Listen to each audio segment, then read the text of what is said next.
ರಾಜ್ಯ ರಾಜಕಾರಣದಲ್ಲಿ ಈ ಬೆಳವಣಿಗೆಯನ್ನು ದ್ವೇಷ ರಾಜಕಾರಣ ಎಂದು ಬಣ್ಣಿಸಲಾಗುತ್ತಿದೆ.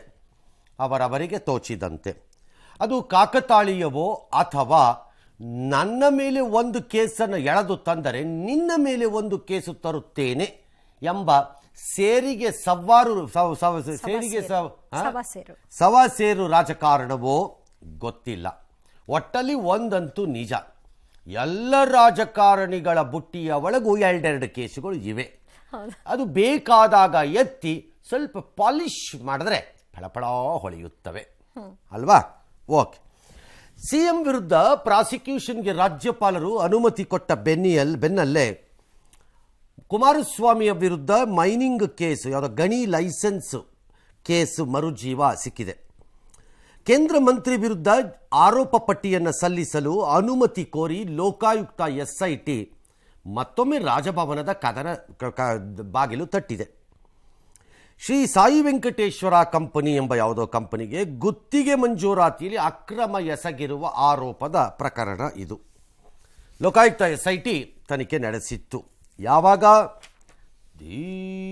ದೀರ್ಘಕಾಲದ ಹಿಂದೆ. 10 ತಿಂಗಳು. ಆ SIT ಇನ್ನೂ ಇದೆಯಾ ಅಂತ ಕೇಳಿದೆ ನಾನು. ಸರ್ SIT ಪೇಪರಲ್ಲಿ ಇದೆ, ಆಫೀಸರ್ಗಳು ಮಾತ್ರ ಕೆಲವು ರಿಟೈರ್ ಆಗಿ ಮೊಮ್ಮಕ್ಕಳಾಗಿರ್ಬೋದು ಸರ್ ಅಂದರು. It's all right, case is A case, ಎಷ್ಟು ವರ್ಷ ಆದರೂ ಅಷ್ಟೇ. ಈ ಸಂಬಂಧ ದೋಷಾರೋಪ ಪಟ್ಟಿ ಸಲ್ಲಿಸಲು ಅನುಮತಿ ಕೋರಿ 10 ತಿಂಗಳ ಹಿಂದೆ ರಾಜ್ಯಪಾಲರಿಗೆ ಪತ್ರ ಬರೆದಿತ್ತಂತೆ. ರಾಜಭವನ ಹೆಚ್ಚಿನ ಮಾಹಿತಿಯನ್ನು ಕೋರಿದೆ.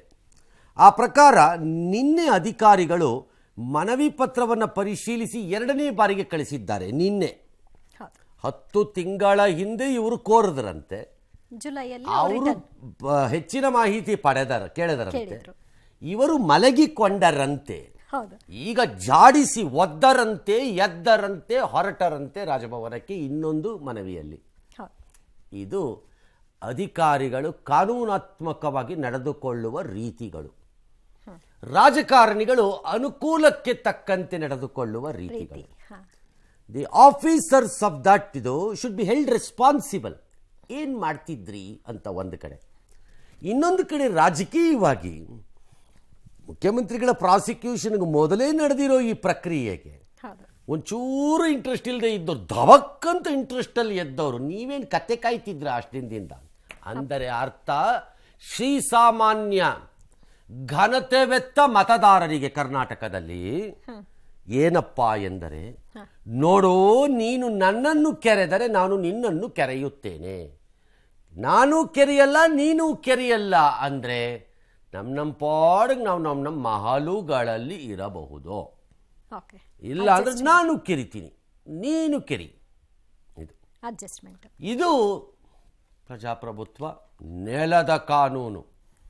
ಇದು ಲಜ್ಜೆಗೆಟ್ಟ ಪ್ರಜಾಪ್ರಭುತ್ವವನ್ನು ಲಜ್ಜೆಗೆಟ್ಟ ಪರಿಸ್ಥಿತಿಗೆ ತರ್ತಾ ಇರುವಂತಹ ನಮ್ಮ ಆಡಳಿತ ನಡೆಸುತ್ತಿರುವ ಎಲ್ಲರ ಬಣ್ಣ ಇದು.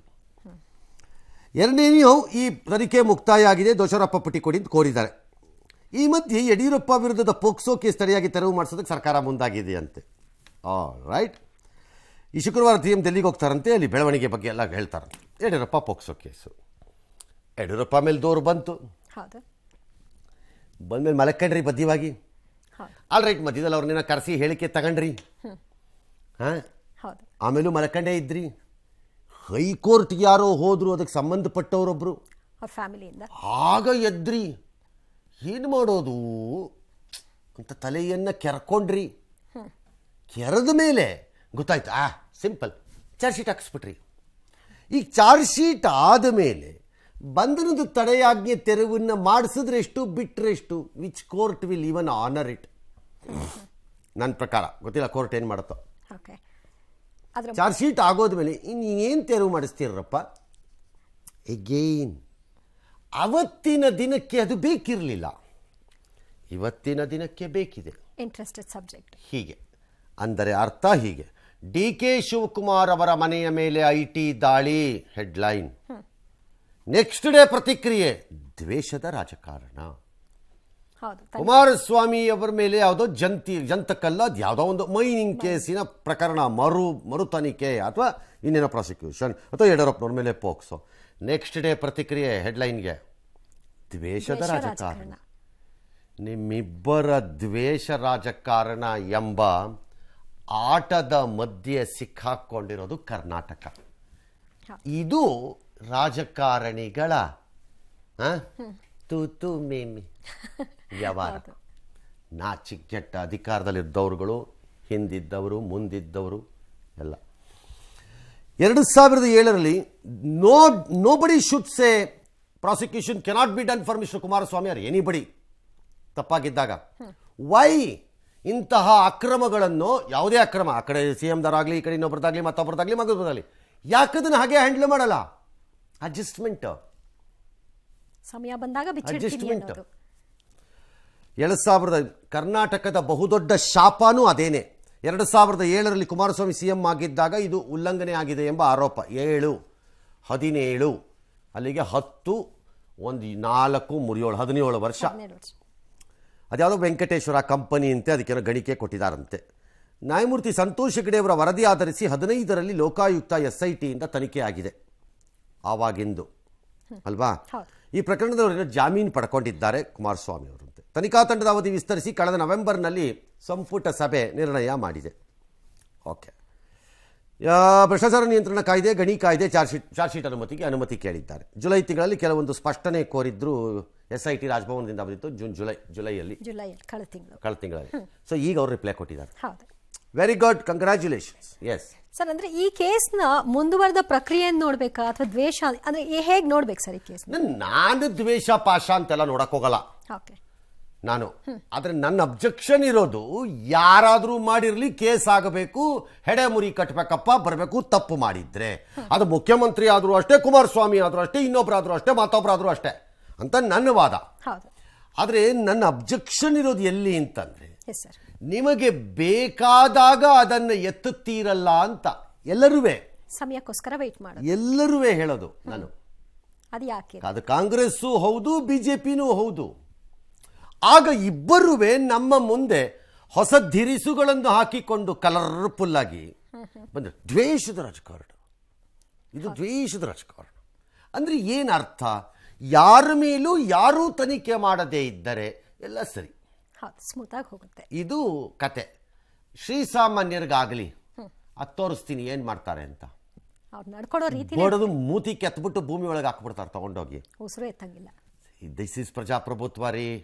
ನಾವು ಒಪ್ಕೊಂಡು ಪೆದ್ದುಗಳು ಥರ ಕೂತಿದ್ದೀವಿ, ಆಯ್ತಾ? ಇದನ್ನು ಅನುಭವಿಸ್ಕೊಂಡು ಮುಂದಕ್ಕೆ ಹೋಗೋಣ. ಇದು ಅವರಿಗೋಸ್ಕರ, ಅವರಿಗಾಗಿಯೇ ಅವರೇ ಮಾಡಿಕೊಂಡಿರುವ ವ್ಯವಸ್ಥೆ ಅಷ್ಟು. ಸಿದ್ದರಾಮಯ್ಯನವರಿಗೆ ದೂರ ಬಂದ ತಕ್ಷಣ ಶೋಕಾಸ್ ನೋಟಿಸ್ ಕೊಡ್ತಾರೆ, ಆದ್ರೆ ಇಲ್ಲಿ ಸ್ಪಷ್ಟನೆ ಕೋರಿ ಪತ್ರ ಬರೀತಾರೆ. ಆಮೇಲೆ ನೋಡೋಣ, ಅದನ್ನ ಚಾಲೆಂಜ್ ಮಾಡಿ. ಯಾರು ಬೇಡ ಅಂದಿರೋರು?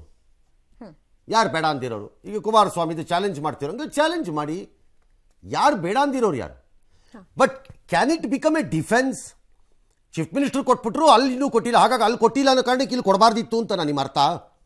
ಚಾಲೆಂಜ್ ಮಾಡ್ಬೋದು, ಚಾಲೆಂಜ್ ಮಾಡೋದ್ರಲ್ಲಿ ತಪ್ಪಿಲ್ಲ. ರಾಜ್ಯಪಾಲರು ಏನ್ ಮಾಡಬೇಕು ಅನ್ನೋ ನಿರ್ದೇಶನ ಇವ್ರು ಕೊಡ್ತಾರ? ಅದನ್ನ ಯಾರು?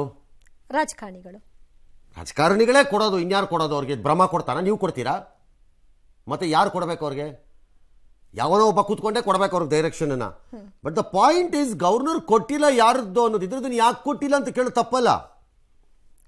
ಬಟ್ ಅದು ಕೊಟ್ಟಿಲ್ಲ ಅನ್ನೋ ಕಾರಣಕ್ಕೆ ಇದನ್ನು ಕೊಡಬಾರ್ದಾಗಿತ್ತು ಅಂತ ಹೇಳಕ್ ಬರಲ್ಲ. That's all, as simple as it is. ಭ್ರಷ್ಟ ಒಬ್ಬ ಇದ್ದಾನೆ, ಆ ಭ್ರಷ್ಟನಿಗೆ ಶಿಕ್ಷೆ ಆಗಿಲ್ಲ ಇನ್ನೂವೇ. ಅಂದರೆ ಅವನು 2015ರಲ್ಲಿ ಅವನು ಭ್ರಷ್ಟತೆ ಮಾಡಿ ತಿಂದಾಕ್ಬಿಟ್ಟಿದ್ದ ದುಡ್ಡು. ನಾನು 18ರಲ್ಲಿ ತಿಂದಿರೋದು. ಈಗ 15ರಲ್ಲಿ ಮಾಡಿದವನಿಗೆ ಇನ್ನೂ ಶಿಕ್ಷೆ ಮಾಡಿಲ್ಲ. ನೀವು 18ರಲ್ಲಿ ತಿಂದಿರೋ ನನಗೆ ಯಾಕಪ್ಪ ಶಿಕ್ಷೆ ಮಾಡ್ತೀರಿ ಅಂತ ಕೇಳಕ್ ಬರಲ್ಲ. ಹಾಗೆ ಇದುವೆ. ಕೇಂದ್ರ ಮಂತ್ರಿ ಕುಮಾರಸ್ವಾಮಿ ವಿರುದ್ಧ ದೋಷಾರೋಪ ಪಟ್ಟಿ ಸಲ್ಲಿಸಲು ಅನುಮತಿ ಕೋರಿ ರಾಜ್ಯಪಾಲರಿಗೆ ಲೋಕಾಯುಕ್ತ SIT ಮತ್ತೊಮ್ಮೆ ಮನವಿಯನ್ನ ಮಾಡಿರುವುದನ್ನು ಸಹಜವಾಗಿಯೇ ವಿಪಕ್ಷಗಳು ತೀವ್ರವಾಗಿ ಖಂಡಿಸಿದೆ. ಇಷ್ಟು ದಿನ ಸಿಎಂ ಯಾಕೆ ಸುಮ್ಮನಿದ್ರು? ಇಷ್ಟು ದ್ವೇಷದ ರಾಜಕಾರಣವಲ್ಲದೆ ಇದನ್ನೇನಂತ ಹೇಳಬೇಕು? ಸಿದ್ದರಾಮಯ್ಯ ನಡೆ ಸರಿಯಲ್ಲ ಅಂತ ಬಿಜೆಪಿಗರು ಆಕ್ರೋಶವನ್ನು ಹೊರಹಾಕಿದ್ರು. ರಾಜ್ಯಪಾಲರ ಮೇಲೆ ಒತ್ತಡ ಹೇರುವಂತಿಲ್ಲ ಅಂತ ಹೇಳಿದ್ರು. ಇನ್ನು ಕುಮಾರಸ್ವಾಮಿ ತಮ್ಮ ಸ್ಥಾನಕ್ಕೆ ರಾಜೀನಾಮೆ ಕೊಡಬೇಕು, ರಾಜ್ಯಪಾಲರು ಈ ವಿಚಾರವಾಗಿ ತುರ್ತು ಕ್ರಮ ತೆಗೆದುಕೊಳ್ಳಬೇಕು ಅಂತ ಕಾಂಗ್ರೆಸ್ ನಾಯಕರು ಒತ್ತಾಯಿಸಿದ್ರು. ಸಿಎಂ ಸಿದ್ದರಾಮಯ್ಯ ಅವರಂತೂ ನನ್ನ ವಿಚಾರದಲ್ಲಿ ತೋರಿಸಿದ ಆತರ ಇಲ್ಲಿ ಯಾಕಿಲ್ಲ ಅಂತ ಪ್ರಶ್ನಿಸಿದ್ರು. ಡಿಸಿಎಂ ಮಾತ್ರ ಪ್ರತಿಕ್ರಿಯೆಗೆ ನಿರಾಕರಿಸಿದ್ರು. ದ್ವೇಷದ ರಾಜಕಾರಣ ಆಗ್ತದೆ. ಸಿದ್ದರಾಮಯ್ಯನವ್ರ ಸರ್ಕಾರ ಅಧಿಕಾರಕ್ಕೆ ಬಂದು ಎಷ್ಟು ದಿವಸ ಆಯಿತು? 1 ವರ್ಷ 3 ತಿಂಗಳಾಯ್ತು. ಯಾಕೆ ಸುಮ್ಮನೆ ಕೂತಿದ್ರು? ಇವತ್ತು ದ್ವೇಷದ ರಾಜಕಾರಣವನ್ನು ಸಿದ್ದರಾಮಯ್ಯನವರು ಮಾಡ್ತಾ ಇದ್ದಾರೆ. ಇದು ಸರಿಯಾದಂಥದ್ದಲ್ಲ. ರಾಜ್ಯಪಾಲರು ಪ್ರೈಮಾಫೆಸಿ ಆಧರಿಸಿ ದಾಖಲೆಗಳನ್ನು ಆಧರಿಸಿ ನಿರ್ಣಯ ತೆಗೆದುಕೊಳ್ಳೋದಕ್ಕೆ ಅವ್ರು ಸ್ವತಂತ್ರ ಇದ್ದಾರೆ. ದಬಾವಣೆ ಮಾಡೋ ಅಧಿಕಾರ ನನಗಿಲ್ಲ ರಾಜ್ಯಪಾಲರ ಮೇಲೆ. ಸರ್ಕಾರ ಅಥವಾ ಯಾರು ದೂರುದಾರರಿದ್ದಾರೆ they can go to convince. ಅಲ್ಲೂ ಅನುಮತಿ ಸಿಗದೇ ಇದ್ರೆ ನ್ಯಾಯಾಲಯಕ್ಕೆ ಹೋಗಲಿ. ಕುಮಾರಸ್ವಾಮಿ ಅವರ ಮೇಲೆ ಶ್ರೀ ಸಾಯಿ ವೆಂಕಟೇಶ್ವರ ಮಿನರಲ್ಸ್ ನಲ್ಲಿ 23/11/2023 ಲೋಕಾಯುಕ್ತವರು ಪರ್ಮಿಷನ್ ಕೊಡಿ ಅಂತ ರಾಜ್ಯಪಾಲರಿಗೆ ಕೇಳಿದ್ದಾರೆ. ಆದರೆ ಇವತ್ತಿನವರೆಗೆ ಕೊಟ್ಟಿಲ್ಲ. ಅದಕ್ಕೆ ರಾಜ್ಯಪಾಲರಿಗೆ ನೀವು ಈ ತರ ಪಿಕ್ ಅಂಡ್ ಚೂಸ್ ಮಾಡಬೇಡಿ ಅಂತ. ನಾನು ರಾಜ್ಯಪಾಲರಿಗೂ ಸ್ಪೋಕ್ಸ್ಮನ್ ಅಲ್ಲ, ಲೋಕಾಯುಕ್ತಕ್ಕೂ ಸ್ಪೋಕ್ಸ್ಮನ್ ಅಲ್ಲ. ನಾನಿದ್ರು ಕಾಂಗ್ರೆಸ್ ಪಾರ್ಟಿ ಸ್ಪೋಕ್ಸ್ಮನ್. ಏನಾರಿದ್ರೆ ವಿಚಾರ ತಿಳ್ಕೊಂಡು ನಾನು ಮಾತಾಡ್ತೀನಿ. ಲೋಕಾಯುಕ್ತ ಪೊಲೀಸ್ನಲ್ಲಿ HD ಕುಮಾರಸ್ವಾಮಿ ಅವರು ಮುಖ್ಯಮಂತ್ರಿಗಳಾಗಿದ್ದಾಗ ಈ ರೆಕಮೆಂಡೇಶನ್ ಕಾನೂನು ಬಾಹಿರವಾಗಿದೆ, ಇದರಲ್ಲಿ ಎಲ್ಲಾ ರೀತಿಯಾದಂತ ಕರಪ್ಷನ್ ಆಕ್ಟ್ ಇದೆ ಅಂತೇಳಿ ಚಾರ್ಜ್ ಶೀಟ್ ಅಲ್ಲಿ ಅವ್ರು ಹೇಳಿದ್ದಾರೆ. ತನಿಖೆ ಮಾಡಿರೋರು ಚಾರ್ಜ್ ಶೀಟ್ ಇರೋರು ಮಂತ್ರಿಯಾಗಿ ಮುಂದುವರಿಬೋದಾ? ಸಿದ್ದರಾಮಯ್ಯನವರ ಕೇಸ್ ಬೇರೆ, ಕುಮಾರಸ್ವಾಮಿ ಅವರ ಕೇಸ್ ಬೇರೆ. ಅವ್ರು ರಾಜೀನಾಮೆ ಕೊಡಬೇಕು. ಎಲ್ಲಾ ಮಕ್ಕಳು ಬೇರೆ ಬೇರೆನೆ. ಹಾಂ ಸರ್. ಸಿದ್ದರಾಮಯ್ಯ ಬೇರೆ, ಯತೀಂದ್ರ ಬೇರೆ, ನಾನು ಬೇರೆ, ನಮ್ಮಪ್ಪ ಬೇರೆ. ಎಲ್ಲರೂ ಬೇರೆ ಬೇರೆನೆ. ಏನು ವ್ಯತ್ಯಾಸ? ಅದರಲ್ಲಿ ಏನು ಅನುಮಾನನೇ ಇಲ್ಲ. ಹಾಗೆ ಕೇಸ್ಗಳುವೆ. There is a logical question ಒಂದಿದೆ ಇದರಲ್ಲಿ. ಒಬ್ಬರ ಮೇಲೆ ಒಂದು ಆರೋಪ ಬಂದಿದ್ದಾಗ ಅದಕ್ಕೆ ಸಮಯ ತೆಗೆದುಕೊಳ್ಳುವ ರಾಜ್ಯಪಾಲರು ಇನ್ನೊಬ್ಬರ ಮೇಲೆ ಬಂದಾಗ ಯಾತಕ್ಕೆ ಕೊಡ್ತಾರಷ್ಟು ಬೇಗ ಅದೊಂದು ಇದೆ. ಅದು ನಾನು ಇಲ್ಲ ಅಂತ ಅಲ್ಲಗೆಳೆಯಕ್ಕಾಗಲ್ಲ. ಆದರೆ ಕಾರಜೋಳರು ಹೇಳೋಂಗೆ ದ್ವೇಷದ ರಾಜಕಾರಣ. ಆಲ್ ರೈಟ್, ಅದು ದ್ವೇಷದ ರಾಜಕಾರಣ ಅಂತಲೇ ಇಟ್ಕೊಂಬಿಡೋಣ. ಈಗ ಏನು ಕತೆ ಕಾಯ್ತಾ ಇದ್ರಾ ಸಿದ್ದರಾಮಯ್ಯನವ್ರ ಸರ್ಕಾರ? 1.5 ವರ್ಷದಿಂದ 1.25 ವರ್ಷದಿಂದ ಮಣ್ಣು ತಿಂತಿದ್ರಾ? ಕರೆಕ್ಟ್, ಮಣ್ಣು ತಿಂತಿದ್ರು, ಕತೆ ಕಾಯ್ತಿದ್ರು ಅಂತಲೇ ಇಟ್ಕೊಳ್ಳೋಣ. ಒಂದು ನಿಮಿಷ. ಅದು ದ್ವೇಷ ಅನ್ನೋ ಕಾರಣಕ್ಕೆ ತಪ್ಪು ಅಂತಲೂ ಹೇಳ್ಬಿಡೋಣ. ಹಾಗಾದ್ರೆ ಏನು ಮಾಡಬೇಕು ಹೇಳಿ? ಈಗ ಚಾರ್ಜ್ ಶೀಟನ್ನ ಕಾರಜೋಳರು ಏನು ಮಾಡಬೇಕು? ಕಸದ ಬುಟ್ಟಿಗೆ ಹಾಕ್ಬೇಕಾ? ಏನೂ ಮಾಡದೆ ಸುಮ್ಮನೆ ಇರಬೇಕಾ ಹೇಳಿ? ಸೇಮ್ ಲೈಕ್ ಸಿದ್ದರಾಮಯ್ಯನೋ 14 ಸೈಟಿನ ಮೇಲೆ ಆರೋಪ ಬಂದಿದೆ. ನಂದು ಅಲ್ಲ ಆರೋಪ, ನನಗೂ ಅದಕ್ಕೂ ಸಂಬಂಧ ಇಲ್ಲ ಅಂತವ್ರದ್ದು ವಾದ. ಮತ್ತೊಂದಷ್ಟು ಪತ್ರಗಳು ಇಲ್ಲ, ನಿಮ್ಮದೇ ಅದು ವ್ಯವಹಾರ, ನೀವೇ ಲಾಭ ಮಾಡ್ಕೊಂಡಿರೋದು ಅಂತ ವಿರುದ್ಧವಾದಿಂದ ಒಂದಷ್ಟು ಪತ್ರಗಳು. ಇದು ಈಗ ಹೇಗೆ ತನಿಖೆ ಆಗಬೇಕು ಅಂತ ಯಾರೊಬ್ಬರು ಹೇಳಿ. ಅಥವಾ ಅವ್ರು ಹೇಳಿದ್ದೇ ಸರಿ ಅಂತ ಬಂದಿರುವ ಆರೋಪವನ್ನು ಕಸದ ಬುಟ್ಟಿಗೆ ಹಾಕಬೇಕಾ ಹೇಳಿ? That's all is my question from the people of Karnataka. ಇದು ನಿಮ್ಮ ಹಣೆ ಬರ, ನೀವೇನಾರು ಮಾಡ್ಕೊಂಡು ಹಾಳಾಗೋಗಿ, ನಮಗೇನು ಸಂಬಂಧ ಅಲ್ಲ. My question is this. ಇದನ್ನು ಆನ್ಸರ್ ಮಾಡಲ್ಲ ಯಾರುವೆ. ಅವ್ರಿಗೆ ಬೇಕಾದ ದೇಶದ ರಾಜಕಾರಣ ಅನ್ಬಿಡೋದು. ಆಯ್ತು, ದೇಶದ ರಾಜಕಾರಣ ಏನು ಮಾಡೋದು ಈಗ? ಚಾರ್ಜ್ ಶೀಟ್ನ ತನಿಖೆ ಆಗಲೇಬಾರ್ದಾ? ಚಾರ್ಜ್ ಶೀಟ್ ಏನು ಮಾಡೋದು ಅಂದರೆ ಕ್ಲೋಸಾ, ಕಸದ ಬುಟ್ಟಿಗೆ ಹಾಕಬೇಕಾ ಅಷ್ಟೇ ಕ್ವಶನ್ ಅಂತ. ಬಂದಿರೋ ಆರೋಪಕ್ಕೆ ಹಾಗಿದ್ರೆ ಚಾರ್ಜಸ್ ಗೌರ್ಮೆಂಟ್ ಮೇಲೆ ಒತ್ತಡ ಹಾಕೋ ಹಾಗಿಲ್ಲ ಅಂತ ಯಾರೋ ಒಬ್ರದ್ದು ವಾದ. ಓಕೆ, ಒತ್ತಡ ಹಾಕೋ ಹಾಗಿಲ್ಲ. ಆದರೆ ಒತ್ತಡ ಹಾಕಿಸಿಕೊಂಡವರಂತೆ ಅವರು ಕೆಲಸ ಮಾಡಬಾರ್ದಲ್ಲ? ಅವರು ಮಾಡಬಾರ್ದಲ್ಲ? ಸಿದ್ದರಾಮಯ್ಯ ಪ್ರಕರಣದಲ್ಲಿ ಒತ್ತಡ ರಹಿತವಾಗಿ ಅವರು ಕೆಲಸವನ್ನು ಮಾಡುತ್ತಾರೆ ಅನ್ನುವುದಾದರೆ, ಇನ್ಯಾವುದೋ ಪ್ರಕರಣದಲ್ಲಿ ಒತ್ತಡ ಇದ್ದು ಮಾಡಿಬಿಟ್ರು ಅಂದರೆ ಒತ್ತಡ ರಹಿತವಾಗಿರ್ತಾರ? ಇನ್ನೊಂದು ಪ್ರಕರಣದಲ್ಲಿ ಹಂಗಾರೆ governors must become answerable to the people. The problem is, ಈ ದೇಶದ ಸಂವಿಧಾನದಲ್ಲಿ ರಚನೆ ಮಾಡಿದಾಗ ರಾಜ್ಯಪಾಲರುಗಳನ್ನು ಮಹಾರಾಜರ ಮಟ್ಟಕ್ಕೆ ತಗೊಂಡೋಗಿ ಇಟ್ಬಿಟ್ಟಿದ್ದೀವಿ ನಾವು. It is shame for democracy actually ಹೇಳಬೇಕು ಅಂತಂದರೆ. ಯಾವ ಸರ್ಕಾರಗಳಿದ್ದಾಗಲೂ, ಯಾಕಂದರೆ ಮುಂದೆ ಬರುತ್ತೆ ಇನ್ನೊಂದು ಪ್ರಕರಣದಲ್ಲಿ ಆಗ ಹೇಳ್ತೀನಿ, ಹಿಂದಿನ ಕಾಂಗ್ರೆಸ್ ಸರ್ಕಾರವು ರಾಜಭವನ ಮತ್ತು ರಾಜ್ಯಪಾಲರುಗಳನ್ನು ಹೇಗೆ ನಡೆಸ್ಕೋತಿತ್ತು ಅನ್ನೋಕ್ಕೆ. ರಾಜ್ಯಪಾಲರನ್ನ ಮಹಾರಾಜರ ಮಟ್ಟಕ್ಕೆ ಕುರ್ಚಿಗೆ ತಗೊಂಡು ಕೂರಿಸಿದ್ದೇ ಮಹಾ ಮೂರ್ಖತನ. They must become answerable to the people. ನನ್ನ ಟ್ಯಾಕ್ಸ್ ಮನಿಯಿಂದ ಗೋಡಂಬಿ ಕಳ್ಳೆಕಾಯಿ ತಿಂತಾ ಇರೋದು, ನೀವು ಕಾಫಿ ಕುಡಿತಾ ಇರೋದಲ್ಲಿ ನಿಮ್ಮ ತಾತನ ಮನೆ ದುಡ್ಡಿಂದ ಅಲ್ಲ, ಅದು ನೀವು ದುಡ್ದಿರೋ ದುಡ್ಡಿಂದನೂ ಅಲ್ಲ ಅದು. How are they do not become answerable to the people? ಹಾಗಾಗಿ ಏನಾಗ್ತಾ ಇದೆ, ಅವ್ರ ಮೇಲೆ ಒತ್ತಡ ಹಾಕೋಂಗಿಲ್ಲ. ಯಾಕೆ ಹಾಕೋಂಗಿಲ್ಲ? ಯಾಕೆ ಹಾಕಬಾರ್ದು? ಹಾಗಿದ್ರೆ ಅವ್ರು ನಡ್ಕೊಳ್ತಿರೋದು ಸರಿನಾ? ಹಾಗಿದ್ರೆ ಅವ್ರು ಇಷ್ಟ ಬಂದಂಗೆ ನಡ್ಕೊಂಡು ಹೋಗೋಕ್ಕೆ ಅವ್ರೇನು ಇದ ಕಿಂಗ್ ಆಫ್ ವಿಜಯನಗರನ? ಪ್ರಾಸಿಕ್ಯೂಷನ್ ಪ್ರಕರಣದಲ್ಲಿ 10 ದಿನದ ಸಮಯ ಸಿಕ್ಕಿದೆ, ಮುಖ್ಯಮಂತ್ರಿಗಳು ರಿಲೀಫ್ ಟೈಪ್ ಅಂತೆ. ನಂಗೆ ಗೊತ್ತಿಲ್ಲ, ಅವರು 10 ದಿನದಲ್ಲಿ ನಾನು ರಿಲೀಫ್ ಅನ್ಕೊಂಡಿರ್ಬೋದು. 10 ದಿನ ಆದಮೇಲೂ ಅವ್ರಿಗೆ ಪರಿಹಾರ ಏನಾದ್ರು ಕೋರ್ಟಿಂದ ಸಿಕ್ಕಿದ್ರೆ ಸಂತೋಷ. ಅದು ಅವ್ರು ಇಷ್ಟ, ನನಗೆ ಗೊತ್ತಿಲ್ಲ ಅದು ಅವ್ರದ್ದು ಏನಿದೆ ಕಾನೂನು ಪ್ರಕಾರದಲ್ಲಿ. ಇವತ್ತು ಕಾರ್ಯಕ್ರಮಗಳಿಗೆ ಹೋಗಿದ್ದಾರೆ, ಅರಸು ಜಯಂತಿಗೆ ಹೋಗಿದ್ದಾರೆ. ಅಲ್ಲಿ ಒಂದಷ್ಟು ನೆನಪುಗಳನ್ನೇನೋ ಮಾಡ್ಕೊಂಡಿದ್ದಾರೆ. ಮಾಡಿಕೊಂಡು ವ್ಯವಸ್ಥೆ ಬದಲಾವಣೆ ಮಾಡೋಕ್ಕೆ ಅವಕಾಶ ಕೊಡಲ್ಲ, ರಾಜಕೀಯವಾಗಿ ಮುಗಿಸೋಕ್ಕೆ ಯತ್ನಿಸ್ತಾರೆ. ನನ್ನ ವಿಚಾರದಲ್ಲೂ ಅದೇ ಆಗ್ತಿದೆ, ಅದವ್ರ ಭಾವನೆ, ಹೌದು. ಅದವರ ಭಾವನೆ. ವ್ಯವಸ್ಥೆಯನ್ನು ಭ್ರಷ್ಟತೆಯ ಆರೋಪವಿಲ್ಲದೆಯೂ ಬದಲಿಸಬಹುದು. ಭ್ರಷ್ಟತೆಯ ಆರೋಪ ತಂದುಕೊಂಡು ವ್ಯವಸ್ಥೆ ಬದಲಿಸಕ್ಕೆ ಬಿಡ್ತಾ ಇಲ್ಲ ಅಂತೇನು ಹೇಳಬೇಕಾಗಿಲ್ಲ. It includes the honourable chief minister. Okay. ಭ್ರಷ್ಟತೆ ಇಲ್ಲದೆ ವ್ಯವಸ್ಥೆ ಬದಲಾವಣೆ ತರಬಹುದು. ಫೇರ್. ಲಾಸ್ಟ್ ಒನ್ ಟರ್ಮಲ್ಲಿ ಸಿದ್ದರಾಮಯ್ಯನವ್ರ ಮೇಲೆ ಯಾವ ಆರೋಪನೂ ಇರಲಿಲ್ವಲ್ಲ. ಅದು ಯಾವ್ಯಾವ ವ್ಯವಸ್ಥೆ ಬದಲಾವಣೆ ತಂದಿದ್ದೀರಿ ಹೇಳಿ ನೋಡೋಣ. ಯಾರು ಮಾಡಿದ್ದೀರಿ ವ್ಯವಸ್ಥೆಗಳ ಬದಲಾವಣೆಯನ್ನ? ಅವಕಾಶ ಇದ್ದ ಯಾರು ಮಾಡಿದ್ದೀರಿ? ಅವಕಾಶ ಸಿಕ್ಕಿದ್ದಾಗ ನಿಮ್ಗಳಿಗೆ ಅದರ ಜೊತೆ ತೇಲಿಕೊಂಡು ಹೋಗಿದ್ದೀರಿ ಅಷ್ಟೇ. ಯಾರು ಮಾಡಿದ್ದೀರಿ ವ್ಯವಸ್ಥೆ ಬದಲಾವಣೆಗಳನ್ನು? ಇನ್ನು ಹೋರಾಟ ಮಾಡಬೇಕು ನಾವು ಇದರ ವಿರುದ್ಧ ಅಂದರು. ಆಯಿತು, ಮಾಡೋಣ, ಮಾಡ್ತಾರೆ ಜನ. ಇದೇ ವೇಳೆ ನಾವು ಸಿ ಎಂ ಜೊತೆ ನಿಲ್ಲದಿದ್ದರೆ ಅರಸು ಸ್ಥಿತಿ ಸಿದ್ದರಾಮಯ್ಯನವ್ರಿಗೆ ಬರಲಿದೆ ಅಂತ ಮಹಾದೇವಪ್ಪನವರ ಎಚ್ಚರಿಕೆ. ಸಿ ಎಂ ತಪ್ಪು ಮಾಡಿಲ್ಲ, ನಮ್ಮ ಬೆಂಬಲ ಅವರಿಗಿದೆ ಅಂತ ಡಿ ಕೆ ಶಿವಕುಮಾರ್, ಸತೀಶ್ ಜಾರಕಿಹೊಳಿ ಎಲ್ಲ. ಇವತ್ತು ಒಂದಷ್ಟು ಕಡೆ ಪ್ರತಿಭಟನೆಗಳು ನಡೆದಿವೆ. ಬದಲಾವಣೆ ಆಗ್ಬೇಕು ಅಂತ ಮುಟ್ಟಕ್ಕೆ ಹೋದ್ರೇನೆ ಭಾರಿ ಕಷ್ಟ. ಜಾತಿ ಗಣತಿ ಮಾಡದೇನೆ ಆರ್ಥಿಕವಾಗಿ ಸಾಮಾಜಿಕವಾಗಿ ಅವರ ಸ್ಥಿತಿಗತಿಗಳು ಗೊತ್ತಾಗದೆ ಹೆಂಗೆ, ಸಾಮಾಜಿಕ ನ್ಯಾಯ ತರ್ತಕ್ಕಂಥ ಹೆಂಗೆ, ನಾನು ಇವೆಲ್ಲನೂ ಮಾಡ್ತಾ ಇದ್ದೀನಿ ಅಂತೇಳಿ ಅವ್ರಿಗೆ ಕೋಪ. ಅದಕ್ಕೆ ಸಿದ್ದರಾಮಯ್ಯ ಹೆಂಗಾರ ಮಾಡಿ ರಾಜಕೀಯವಾಗಿ ಮುಗಿಸ್ಬಿಡ್ಬೇಕು ಅಂತ ಹುನ್ನಾರ ಮಾಡ್ತಾ ಇದ್ದಾರೆ. ಅದಕ್ಕೊಂದಷ್ಟು ಜನ ತಮಟೆ ಹೊಡೆಯೋರು ಇದ್ದಾರೆ. ಇದು ಇವತ್ತು ನಡೀತಾ ಇರ್ತಕ್ಕಂಥ ಷಡ್ಯಂತ್ರಗಳು. ಇವುಗಳ ವಿರುದ್ಧ ಹೋರಾಟ ಮಾಡದೆ ಹೋದ್ರೆ ಯಾರಿಗೂ ನ್ಯಾಯ ಸಿಗ್ಲಿಕ್ಕೆ ಸಾಧ್ಯ ಇಲ್ಲ.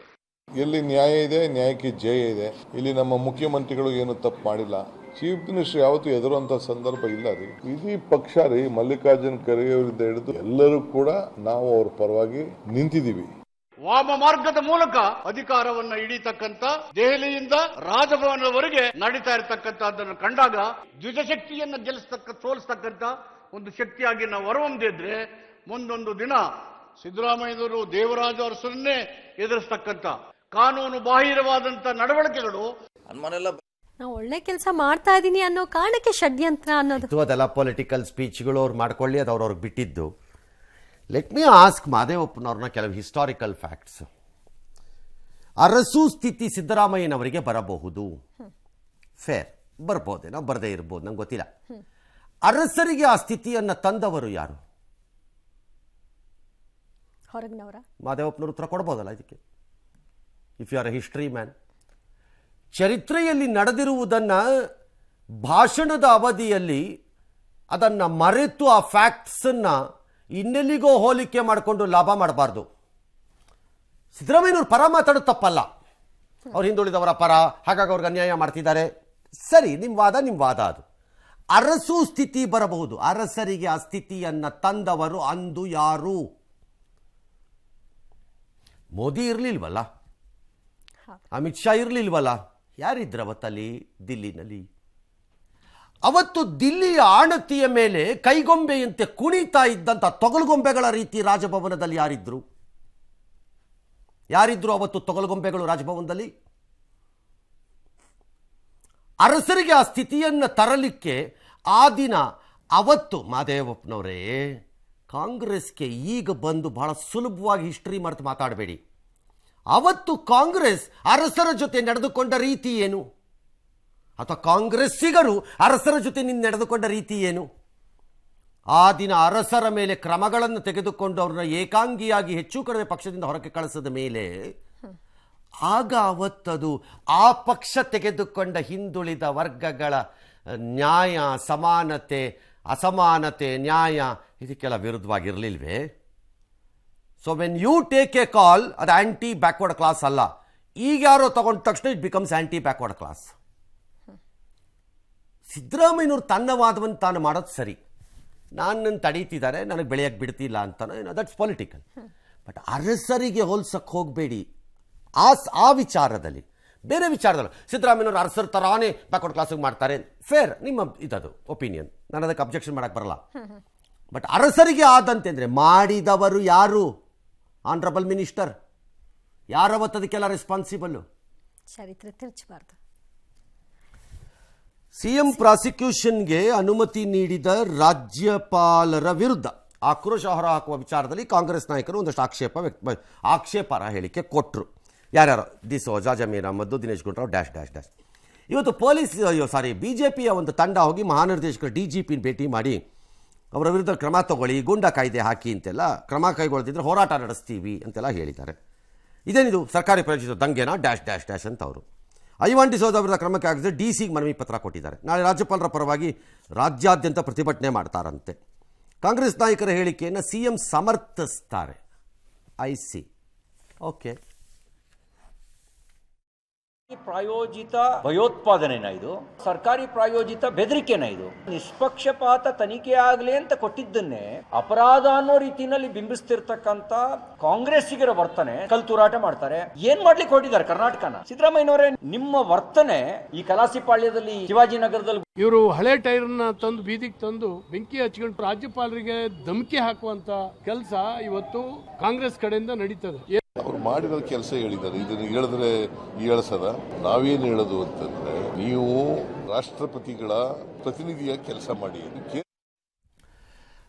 ರಾಜ್ಯಪಾಲರ ನಿರ್ಧಾರ ರಾಜಕೀಯ ಪ್ರೇರಿತ ಅನ್ನೋ ಆರೋಪ ಅಲ್ಲ, ಪ್ರೇರಿತ ಆತುರಾತುರದಲ್ಲಿ ತೆಗೆದುಕೊಂಡ ನಿರ್ಧಾರ. ಇದು ಈ ಸರ್ಕಾರವನ್ನ ಅಸ್ಥಿರಗೊಳಿಸಲೆಂದೇ ನಡೆಯುತ್ತಿರಬಹುದಾದ ಷಡ್ಯಂತ್ರ. ಈ ಎಲ್ಲ ಟೀಕೆಗಳು ಅವರವರ ರಾಜಕೀಯದ ವಿಚಾರದಲ್ಲಿ ಇವತ್ತಿನ ಪ್ರಜಾಪ್ರಭುತ್ವದ ವಾಕ್ ಸ್ವಾತಂತ್ರ್ಯದಲ್ಲಿ ಪರ್ಮಿಟೆಡ್. ನನ್ನ ಪ್ರಕಾರ ಅದನ್ನು ನಾಟ್ ಪರ್ಮಿಟೆಡ್ ಅಂತ ಹೇಳಲಿಕ್ಕೆ ಬರಲ್ಲ. ನಿನ್ನೆಯ ಸಮಸ್ಯೆ ಯಾವುದು ಅಂತಂದರೆ, ಅದರಲ್ಲಿ ಸಿದ್ದರಾಮಯ್ಯನವರು as a good statesman or even DK Shivakumar as a good party chief should tell their leaders at least ಅವರ ಮಿತಿ ಏನು ಅಂತ. ಎಲ್ಲಿ ಲೈನ್ ಕ್ರಾಸ್ ಆಗಲ್ಲ ನೀವು ಆಗಬಾರ್ದು. ಫಾರ್ ಎಕ್ಸಾಂಪಲ್ 2 ಕೊಡ್ತೀನಿ ಅಷ್ಟೇ ಲೈನ್ ಕ್ರಾಸ್ ಆಗದೆ ಇರೋದಕ್ಕೆ. ನಂಬರ್ 1, ಜಮೀರು ಹಲ್ಲೆ ಮತ್ತು ಗಲಾಟೆ ಎಲ್ಲ ನಡೆದ್ರೆ ನೀವು ಜವಾಬ್ದಾರಿ. ಹೇಗೆ ರಾಜ್ಯಪಾಲರ ಜವಾಬ್ದಾರಿ ಆಗ್ತಾರೆ? The state shall become responsible for law and order ತಾನೇ ಹಾಗಾದ್ರೆ. ಒಬ್ಬ ಮಂತ್ರಿ ಆ ರೀತಿ ನಿಂತ್ಕೊಂಡು ಮಾತಾಡಿದ್ರೆ ಆತನನ್ನು ಬ್ಲೈಂಡ್ ಆಗಿ ಫಾಲೋ ಮಾಡಬಹುದಾದ ಜನ ಅದರಿಂದ ಉತ್ತೇಜಿತರಾಗಿ ಅಥವಾ ಒಂದು ಸಂದೇಶವನ್ನು ಪಡೆದುಕೊಂಡು ಏನಾದ್ರು ಮಾಡಿದರೆ ಅದಕ್ಕೆ ರಾಜ್ಯಪಾಲ ಹೇಗೆ ಜವಾಬ್ದಾರಿ ಆಗಬೇಕು? Does not the minister becomes responsible to it? ಸಿದ್ದರಾಮಯ್ಯವ್ರಿಗೆ ಅನ್ಸಲ್ವಾ ಅದು? ನಾಳೆ ಕಾಂಗ್ರೆಸ್ ಕೇಂದ್ರದಲ್ಲಿ ಅಧಿಕಾರಕ್ಕೆ ಬಂದು ನೀವೇ ನೇಮಿಸಿದ ಒಬ್ಬ ರಾಜ್ಯಪಾಲರ ವಿರುದ್ಧ ಇದೇ ಮಾತುಗಳನ್ನು ಬೇರೆಯವರು ಆಡಿದ್ರೆ is it okay for you? There must be some line. ಟೀಕೆ ಬೇರೆ, ರಾಜ್ಯಪಾಲರ ಟೀಕೆ ಮಾಡ್ಬೋದು. ನೀ ಯಾಕ್ರಿ ಕೊಟ್ರಿ ಒಂದಿನದಲ್ಲಿ? ಆ BJPಯವ್ರು ಹೇಳ್ದಂಗೆ ಯಾಕ್ರಿ ಆ್ಯಕ್ಟ್ ಮಾಡ್ತೀರಿ? ನೀವು ಕೇಂದ್ರದ ಏಜೆಂಟ್ ಥರ ನಡ್ಕೊಂಬಿಟ್ರೆ ಹೆಂಗ್ರಿ? ಇಲ್ಲಿರೋ ಆತ್ರ ಅಲ್ಲಿ ಯಾಕ್ರಿ ಇರಲಿಲ್ಲ? ಫೇರ್, ಎಲ್ಲ ಫೇರ್. ಇನ್ನೊಂದು ಕಡೆ ಬಾಂಗ್ಲಾ ರೀತಿ ಬಂದುಬಿಟ್ಟು ನುಗ್ಗು ಬಿಡ್ತಾರೆ. ಅದಕ್ಕಿಂತ ನೀನು ಐವಾನ್ ಡಿಸೋಜಾ ಹೇಳಿದ್ದು, ನೀವೇ ಹೋಗಿ ಮಾಡಿಪ್ಪ, ಕಂಡವ್ರ ಮಕ್ಕಳನ್ನು ತಳ್ಳಬೇಡಿ ಅಂತ. ಏನು ಬಾಂಗ್ಲಾ ಥರ ಆಗಿಬಿಡತ್ತೆ? ಆ ಸ್ಥಿತಿ ಯಾಕೆ ಬರುತ್ತೆ? ಅಲ್ಲ, ಯಾಕೆ ಬರುತ್ತೆ ಅಂತ ಹೇಳಬೇಕು. ಇದು ಭಾರತ, ಇದು ಬಾಂಗ್ಲಾದೇಶ ಅಲ್ಲ. ಭಾರತ ಆಗಿದ್ದಕ್ಕೆ ಬಾಂಗ್ಲಾದೇಶ ಅಲ್ಲದೆ ಐವಾನ್ ಡಿಸೋಜಾಗಿ ಇನ್ನೂ ಪ್ರಾಬ್ಲಮ್ ಆಗಿಲ್ಲ. ಈ ಥರದ ಹೇಳಿಕೆ ಇದೇ ರೀತಿಯ ವಾಕ್ ಸ್ವಾತಂತ್ರ್ಯದ ನಾಲಿಗೆಯನ್ನು ದೊಡ್ಡದು ಬಿಟ್ಕೊಂಡಾಗ ಅಲ್ಲೆಲ್ಲಾರು ಹೇಳಿದ್ರೆ ಅಲ್ಲೇನು ಮಾಡ್ತಿದ್ದಾರೆ ನೋಡಿ, ಅದು ಇಲ್ಲೂ ಆಗಬೇಕೇನು? ಹಾಗಾಗಲ್ಲ. ಹಾಗಾಗಿ ಚೀಫ್ ಮಿನಿಸ್ಟರು ಆರ್ ಎನಿಬಡಿ ಆ ಲೈನ್ ಏನು ಅನ್ನೋದನ್ನ ಅವ್ರು ಅರ್ಥ ಮಾಡ್ಕೋಬೇಕು. ಅಧಿಕಾರದಲ್ಲಿದ್ದಾಗ ಟೀಕೆ ಆಗಬಾರ್ದು ಅಂತ ಹೇಳಕ್ಕಾಗಲ್ಲ ಗವರ್ನರ್ನ. ಟೀಕೆಯನ್ನು ಮೀರಿದವರವರು, ಅವರ ಯಾವುದೇ ವಿಚಾರಗಳನ್ನು ಪ್ರಶ್ನೆ ಮಾಡುವಂತಿಲ್ಲ, ಅವರ ಮೇಲೆ ನೀವು ಒತ್ತಡ ಹಾಕೋ ಹಾಗಿಲ್ಲ ಅಂತ ಹೇಳಕ್ ಬರಲ್ಲ. ಹಂಗವ್ರು he is part of the constitution and a society and a system in ಡೆಮಾಕ್ರಸಿನೇ ಹೊರತು ಅದರ ಮೇಲಲ್ಲ ಅವ್ರು ಇರೋದು. ಅವ್ರು ದೇವರಲ್ಲ, ದೇವರಲ್ಲ. ಅವರು ದೇವ್ರನ್ನೇ ಕೇಳ್ತೀವಿ ಇವತ್ತು ಪ್ರಶ್ನೆಗಳನ್ನು. ಇವ್ರು ಯಾವ ಲೆಕ್ಕ?